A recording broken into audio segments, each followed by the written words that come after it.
And now, we're in for a special treat. We have a very unique and special talk today from somebody who knows God intimately, because he is the right hand of God, Reverend Bob Hand.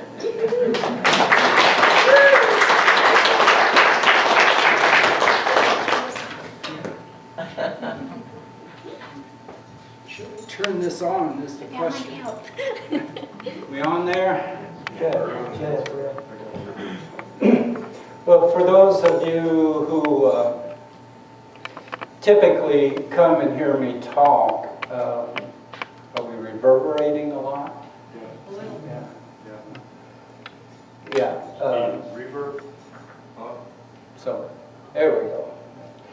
You know that generally all of my talks are based on the crazy things that my sisters do all the time.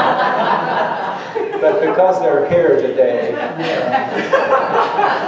I'm going to talk about something else, you know. Usually, we're up here talking about, really going now. Let me see if that might mute. No, it's off. It's off. That one's off? Okay. Yeah, it's off. Yeah. Okay, off. Okay. Well, you know, the more you hear of me, the better. We talk about religious beliefs and spiritual theories, and we talk about miraculous events and the lives of saints and things. And so this month, has been mentioned before, it's about living our beliefs and how do we live our convictions. And I think for most of us, when you think about living a life of spiritual belief, you think about changing your life.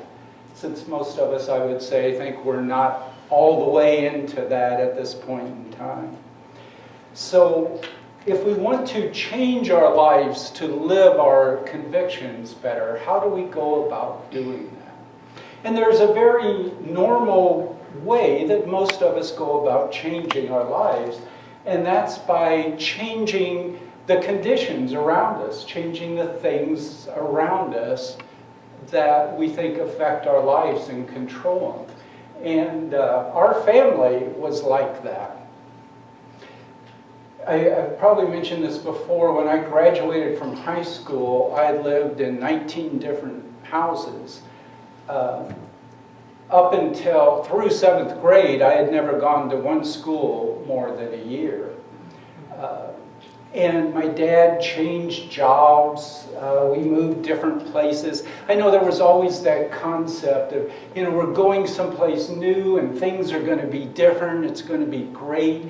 We moved to Colorado, and then we moved back to Kansas City. We moved to Tucson, then we moved back to Kansas City. And each time there was that expectation. You know, my dad would get a new job, and now our lives were going to be different. You know, we're going to this new school, and now things are going to be different, and things are going to be great. And no matter whether my dad didn't have a job part of the time, or whether he had a fairly decent job, really, our lives didn't change.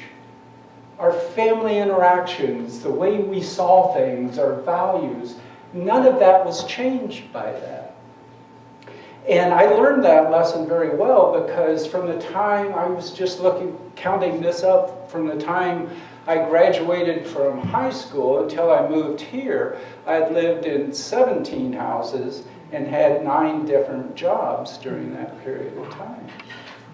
Because I think there was that thing in my mind that said, well, if this isn't going real well, if I move there, if I take this job, if I do something different to my environment, then that's going to make my life good. And quite frankly, it took Gene and the PLC to get me to see things differently. In the last 21 years, I've lived in 2 houses and had 2 jobs. And I finally slowed down enough, you know. You can keep running, thinking that just over that horizon is that next kind of thing that's going to make everything wonderful for you. But sometimes when you slow down, you see it differently, because you see, that doesn't do it. And we know that. That's as we were talking about before and last week, that's sort of that being a spiritual particle. Remember, a particle of mass is something that's separate from everything else. And when you try to change your life based on this, you're in that duality. Remember, there's a oneness to all things, but we have the choice. We have the choice to see ourselves as separate. And when we see ourselves as some separate kind of thing, then the answer has to be the things out there. And how do we change them, or how do they change? Their changing change us. And so that's going from the one to the two, to the yin and the yang. And you know, in the physical world, that's a necessity.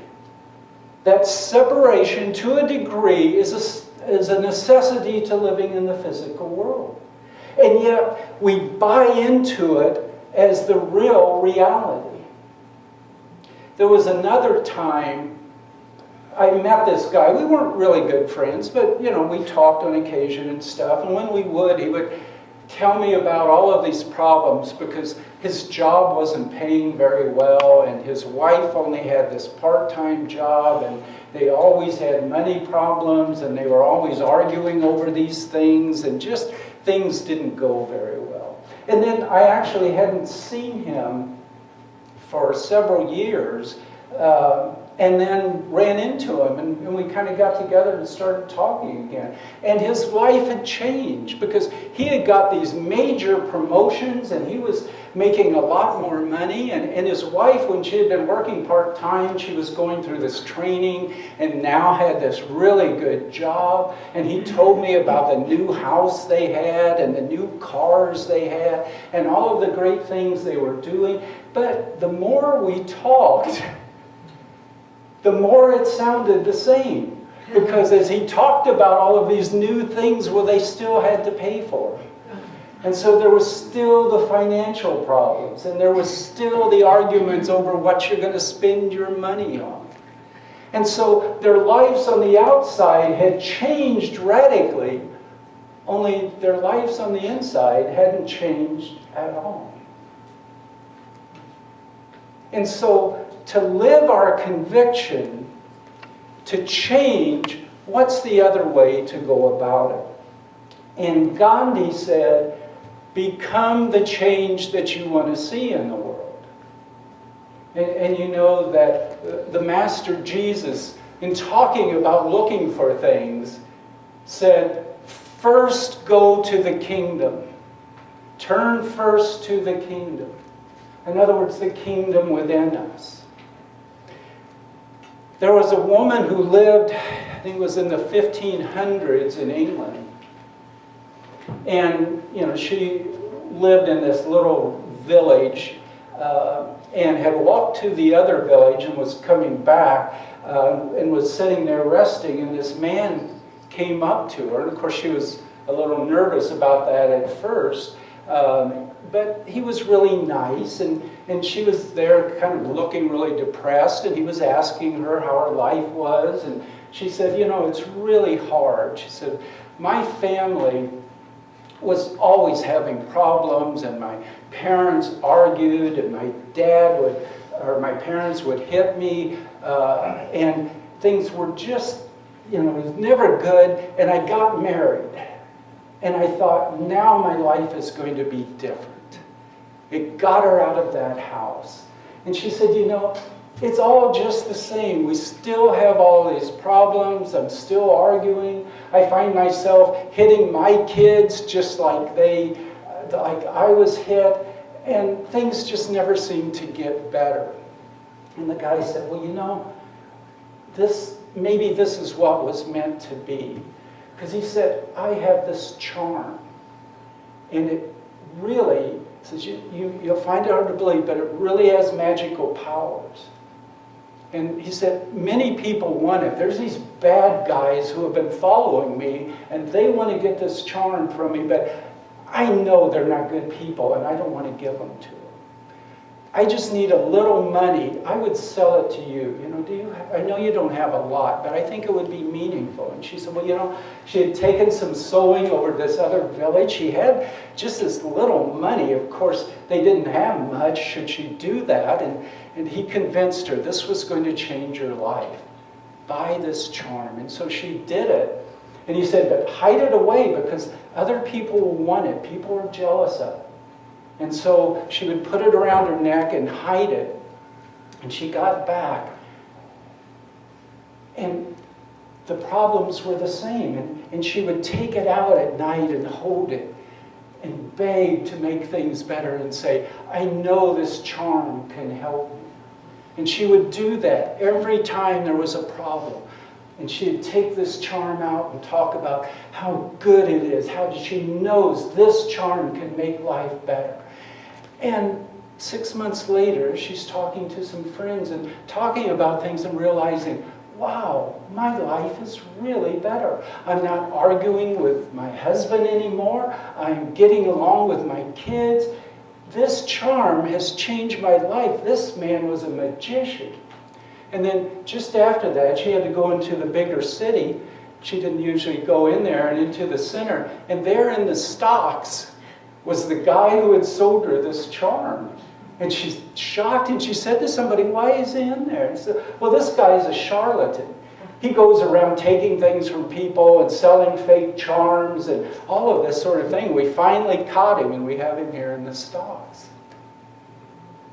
Because obviously the charm didn't have magic. That didn't change her world. But what changed her world was the difference in her. Because when she could rely on the charm, she could let go of all of that within her. So when you let go of this, this is the key to the change. So what happens? And we've talked about this before. If you let go of your ego, if you let go of the worries, if all of this stuff inside of you that you have to be better, or that things are going to go wrong, or that you're not capable, and you can let go of all of that. One of the things we've heard about is this spirit comes into you, this spiritual essence. And I thought of that the other day, and I said, I don't think that's what it is. It's not this gentle spirit. It's this spiritual wind, this divine wind. When you open up everything and you get rid of all of this that blocks you up, this divine wind flows through you, and you can listen to it. You can hear it give you the directions. You can let it go and guide you so that it will guide you on the way to go, and it will blow through you and into the world and bring that divine light that can be inside you, and that divine wind will blow through you into the world. And that is true change.